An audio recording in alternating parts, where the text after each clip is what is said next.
Illici est un outil pédagogique pour accompagner les compétences psychosociales à travers la notion de qualité. Il permet notamment de développer l'estime de soi, la créativité et l'acquisition de vocabulaire, pour mieux s'exprimer et mieux se faire comprendre des autres. Illici a été conçu par Michel Yagger. Nous avons échangé sur le processus qui a mené jusqu'à la création du jeu. Je connais l'APV depuis sa création à peu près en 2004. Et depuis aussi loin que je me souvienne, j'ai toujours entendu parler des qualités ici. D'où ça vient d'accompagner avec les qualités?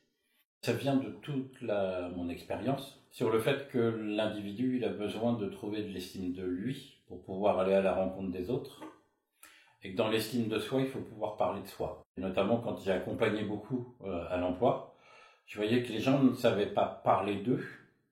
C'est-à-dire quand on parlait de compétences, ils étaient à l'aise.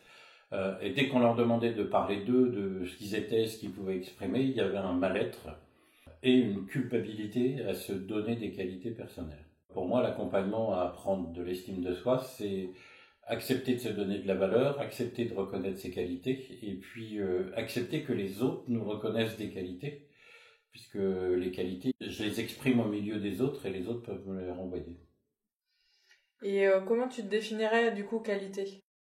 Les qualités, c'est quelque chose que je porte en moi, que je développe aussi au fur et à mesure de mes rencontres, et qui me permettent de prendre ma place et de voir ma manière particulière d'être ou de faire les choses au milieu des autres. Et quand on pense qualité, on pense rapidement défaut aussi. Est-ce que si on a des qualités, ça veut aussi dire qu'on a des défauts? En fait, pour moi, les défauts n'existent pas.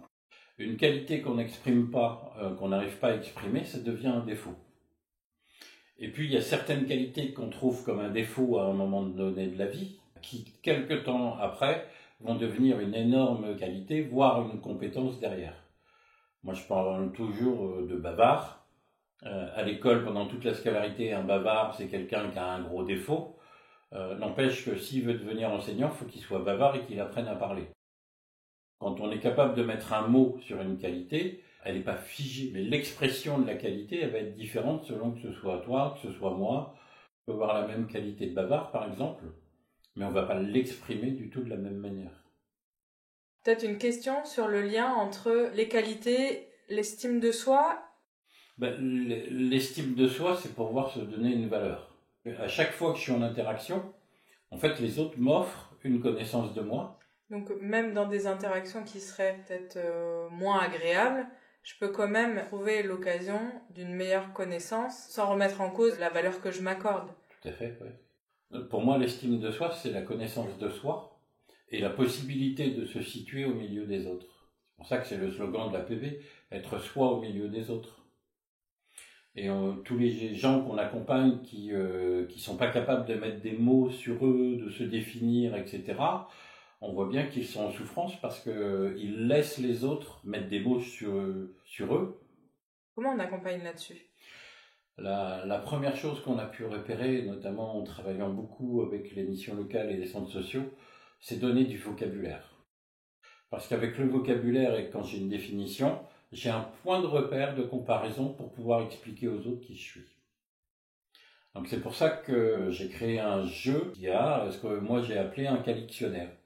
C'est-à-dire 394 qualités pour pouvoir avoir une base de vocabulaire, échanger, se mettre en accord sur le vocabulaire. Et puis, pour moi, pour les qualités, il faut que ce soit un jeu.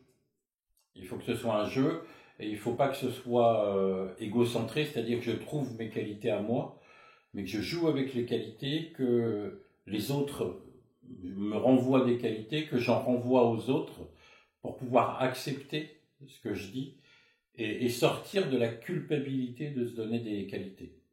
Pour s'affirmer, il faut avoir des mots.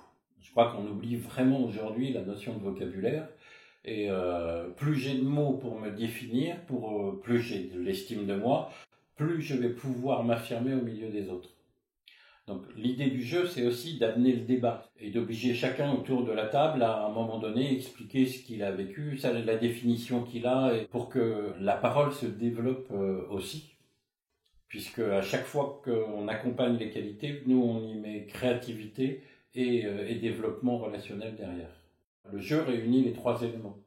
La notion de qualité, la créativité dans la manière de mettre en exergue la définition des qualités, et puis le débat pour échanger sur pourquoi j'ai mis la qualité sous cette forme-là, et puis quelle est la définition que j'y mets moi. Pour moi, les qualités, c'est offrir ma singularité au monde. Quand je suis capable de nommer les qualités, le puzzle des qualités qui me constituent, en fait, je suis capable de dire aux autres, voilà ma singularité, et voilà comment ma singularité peut faire un lien avec la vôtre. Et c'est pas prétentieux, faire ça ? Dans une société telle qu'on est éduqué, oui, ça peut paraître prétentieux, sauf que quand on est chez les peuples premiers, dans plein de sociétés, c'est l'inverse, c'est-à-dire de pouvoir se qualifier, c'est pouvoir dire aux autres, je suis prêt à prendre ma place.